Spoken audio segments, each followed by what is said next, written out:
ఇసుక ఇవ్వటమే కాదు, గతంలో ఎవరైనా సరే చేసిన వాళ్ళు ఇంకా ఆశ చావదు కదా, డబ్బులకి రుచి మరి ఉంటారు కాబట్టి అలాంటి వాళ్ళకు ఇక్కడ చూపించారుగా. ఇసుక అక్రమాలకు 1,00,000 వరకు జరిమానా విధిస్తారట.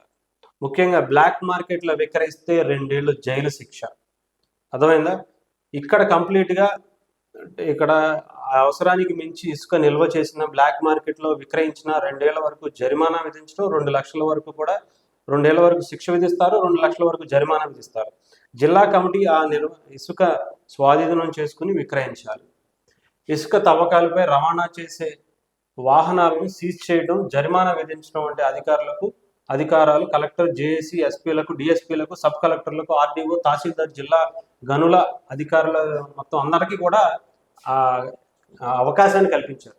అంటే పూర్తిగా ఎవరైనా సరే అక్కడ ఉన్నటువంటి ఎవరైనా అక్రమంగా తరలిస్తున్నా, ఇంకొక ఇష్టం వచ్చినట్టు తీసుకెళ్ళిపోయి బ్లాక్ మార్కెట్లో అమ్ముకుందాం అనుకుంటున్నా, దాచిపెట్టేసుకుని బ్లాక్ మార్కెట్లో అమ్ముకుందాం అనుకుంటున్నా సరే, ఈ అధికారులు వీళ్ళందరూ కూడా మీ మీద చర్యలు తీసుకునే అవకాశం కనిపిస్తుంది. చాలా జాగ్రత్తగా మెయింటైన్ చేయండి. మీరు బ్లాక్ మార్కెట్లో అమ్మేసుకుందాం, ఇంకోటి చేద్దాం అనుకుంటే మాత్రం ఈసారి తాట తీసి వదిలిపెడతారు రాష్ట్ర ప్రభుత్వానికి సంబంధించిన వాళ్ళు.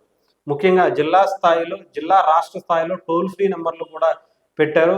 ఇక ఇసుకపై ఎవరైనా ఫిర్యాదు చేసేందుకు వీలుగా జిల్లా ఇసుక కమిటీలు, రాష్ట్ర స్థాయిలో గనుల శాఖ సంచాలకులని ఆధ్వర్యంలో టోల్ ఫ్రీ నంబర్ కూడా, అలాగే మెయిల్ ఐడి ఇవ్వాలని, వీటికి ఫిర్యాదులు వచ్చేలా రిజిస్టర్ నమోదు చేసుకోవాలని చర్యలు తీసుకోవచ్చు. దాని ద్వారా తగిన చర్యలు కూడా తీసుకోవాలని చెప్పి గవర్నమెంట్ ఇవ్వడం జరిగింది. త్వరలో ఆ టోల్ ఫ్రీ నెంబర్ కూడా అవి కూడా వస్తాయి. అవి వస్తే కనుక మీరు ఎక్కడన్నా ఉంటే కనుక వెంటనే వాళ్ళకి కాల్ చేసి, లేదంటే మీకు చదువు మీద అంటే ఏమన్నా మెయిల్స్కి వీటి మీద అవగాహన ఉంటే కనుక మెయిల్ అని కూడా చేయొచ్చు అని చెప్తున్నారు. టోల్ ఫ్రీ నెంబర్ ఉంది, మెయిల్ ఐడి కూడా దీంట్లో పాటు ఉంది. సో మీరు ఏ రకంగా అయినా సరే కంప్లైంట్ ఇవ్వచ్చు. మీరు ఎవరైనా సరే ఇక్కడ పక్కన దొరికిందే కదా అని చెప్పి ఇష్టం వచ్చినట్టు దాచేసుకుని మరి దాన్ని అక్రమంగా లేదంటే బ్లాక్ మార్కెట్లో అమ్ముకుంటున్నట్టు తెలిస్తే మాత్రం కంప్లైంట్ ఇవ్వచ్చు అని అయితే అధికారులు చెప్తున్నారు పూర్తిగా.